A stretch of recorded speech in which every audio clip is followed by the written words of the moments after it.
Alors, la Haute Époque couvre en fait une période très très longue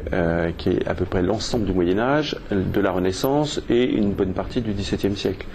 Donc c'est effectivement une spécialité relativement étroite au niveau du marché, mais très étendue sur la période. C'est une des choses effectivement qui m'avait intéressé dans cette spécialisation,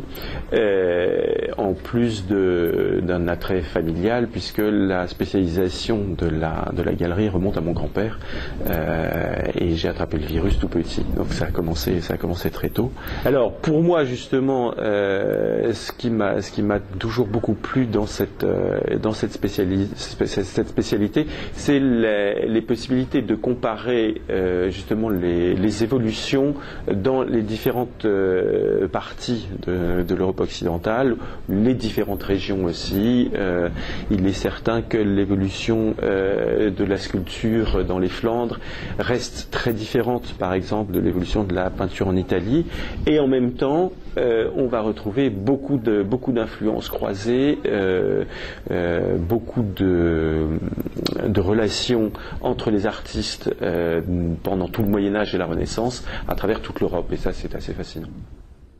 Alors, l'idée de la France grenier du monde, effectivement, qui s'applique à une bonne partie du marché de l'Antiquité, s'applique effectivement aussi un peu à la Haute Époque, dans la mesure où on trouve en France des collectionneurs depuis beaucoup plus d'un siècle, dès le début du 19e et quelquefois même avant.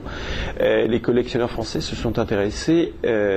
à l'art médiéval ou aux arts de la Renaissance et du XVIIe siècle de l'ensemble de l'Europe, contrairement aux autres pays d'Europe qui s'intéressent plutôt à leurs arts nationaux. C'est-à-dire que les collectionneurs français dès le milieu du XIXe siècle n'ont pas hésité à collectionner des œuvres espagnoles, allemandes, italiennes, anglaises ou flamandes, autant que des œuvres françaises. Ce qui en a fait effectivement un centre, un carrefour au niveau des collections, inégalé, sauf peut-être un petit peu en Angleterre, mais dans une moindre mesure. Et ce qui fait qu'aujourd'hui, finalement, les anciennes collections, ou ce qu'il en reste à travers les partages et les successions en France, constituent effectivement un gisement considérable par rapport au reste du monde. L'aspect d'iconographie chrétienne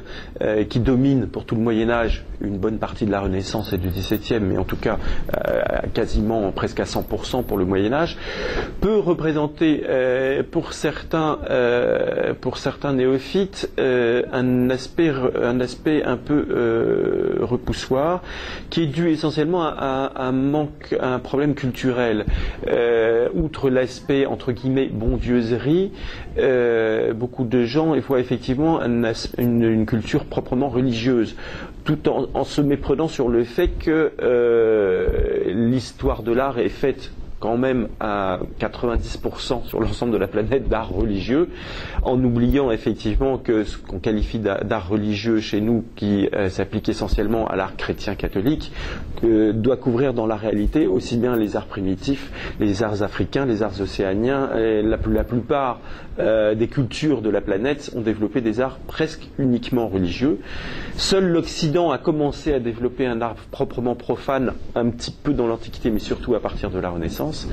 Donc cet aspect art religieux vient un petit peu d'une méprise qui fait que pour certains clients, une sculpture avec une thématique chrétienne apparaît comme des objets religieux. On a effectivement une nouvelle clientèle de collectionneurs relativement jeunes qui ont par rapport effectivement à ce problème de l'iconographie religieuse un certain recul, et qui vont regarder aujourd'hui les objets de façon beaucoup plus neutre et plus détachée effectivement de la pratique religieuse, de la même façon qu'ils s'intéressent aux arts africains ou à l'art contemporain, et vont s'intéresser à des œuvres par exemple que l'on qualifie d'œuvres dures ou difficiles dans l'iconographie chrétienne, telles que les Christ en croix, les Pietas, les mises au tombeau, qui pour certains représentaient des sujets effectivement assez difficiles sur le plan iconographique, et qui sont au contraire assez appréciés de ces jeunes collectionneurs pour l'aspect et la charge émotionnelle qu'elles contiennent. où on constate depuis quelque temps un retour ou une arrivée de collectionneurs qui étaient focalisés essentiellement sur le XXe siècle ou l'art contemporain et qui commencent à se diversifier et à essayer de trouver des spécialités dans des domaines très différents et qui s'intéressent en particulier à l'art médiéval et à la haute époque. C'est un phénomène relativement nouveau et c'est probablement une évolution